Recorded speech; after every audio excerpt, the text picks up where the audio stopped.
Je dédie ce message aux femmes de la planète qui sont opprimées, maltraitées, dévalorisées, traitées avec mépris et irrespect, rejetées comme étant des sous-êtres, simplement parce qu'elles ont eu le mérite d'être créées femmes, femelles, Isha, de par la volonté de leur Créateur. Ce message est aussi un soutien à celles qui en ce moment, je parle des femmes, mesdames, mesdemoiselles, sur la terre souffrent de maux qui minent la gente féminine. Car la société s'est levée, instrumentalisée par Satan pour s'opposer à elle. Et heureusement que Jésus-Christ, l'avocat suprême, a pris la cause des femmes pour restaurer leur dignité. Écoutez-moi très bien, certaines d'entre elles, par beaucoup de courage et de bravoure, sont devenues mères, ont engendré des héros, ont donné naissance à des rois. C'est vrai qu'il n'y a pas eu que des rois, même des brigands qui sont en prison, même les malhonnêtes et les prostituées ont quand même été engendrés. C'est un mérite que d'avoir reçu de Dieu la confiance suprême de porter en son sein la vie. Je rends grâce à Dieu de ce qu'il a choisi la femme qui est ma mère. Il y a très peu de femmes, il y avait une seule sur la terre qui pouvait être ma mère. Et il y a une seule qui pouvait être ta mère, car Dieu ne fait rien au hasard. Il a regardé tous les ventres chinois, les ventres camerounais, les ventres indiens, les ventres américains, les ventres suisses, les ventres belges. Et il a sélectionné ta mère d'entre plusieurs. Il a dit, c'est elle qui est digne de porter cet enfant. Alléluia. Amen. Vous devez rendre compte que même pour que la parole se fasse chair, la parole a transité dans le ventre d'une femme.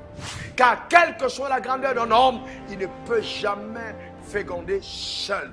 Il a besoin d'une femme. C'est ainsi que quand Marie est allée rendre visite à Élisabeth au 6e mois.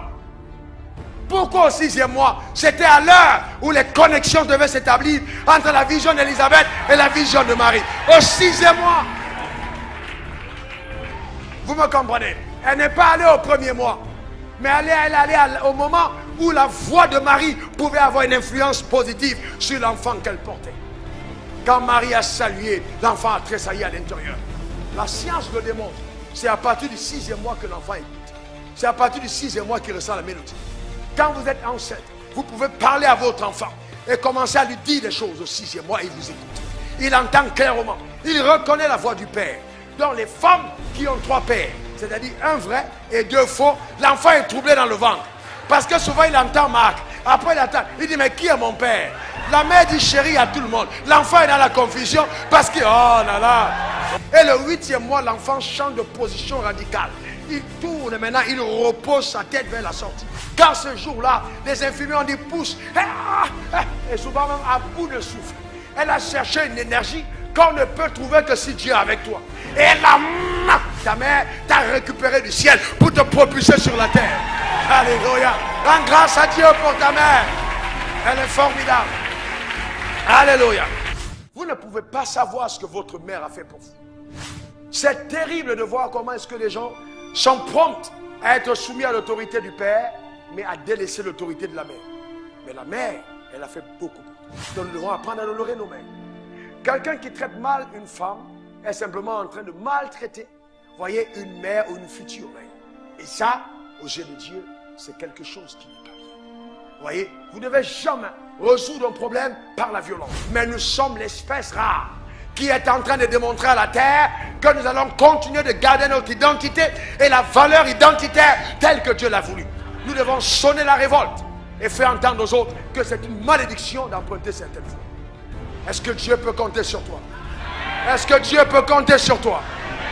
Même s'il y a des oppositions, n'oubliez jamais Sarah, n'oubliez jamais Esther, n'oubliez jamais Marie, n'oubliez jamais Marc, ces femmes qui ont su se tenir avec Dieu pour réaliser sur la terre ce à quoi Dieu les avait appris.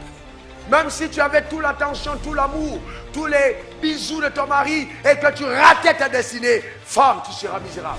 Ta valeur réelle sera affirmée au ciel quand sur la terre, tu seras en train de faire ce à quoi Dieu t'a appelé.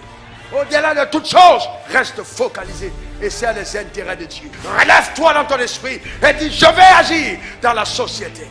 Amen. Marque ta génération. Fais quelque chose de différent. Qu'à partir de toi, on se rende compte que ceux qui ont dévalorisé la femme se sont trompés. Reçois la grâce de Dieu. Reçois l'onction de Dieu. Reçois la faveur de Dieu. Reçois sa puissance. Et que Dieu te bénisse éternellement. Au nom suprême de Jésus. Quelqu'un dise Amen 3 fois.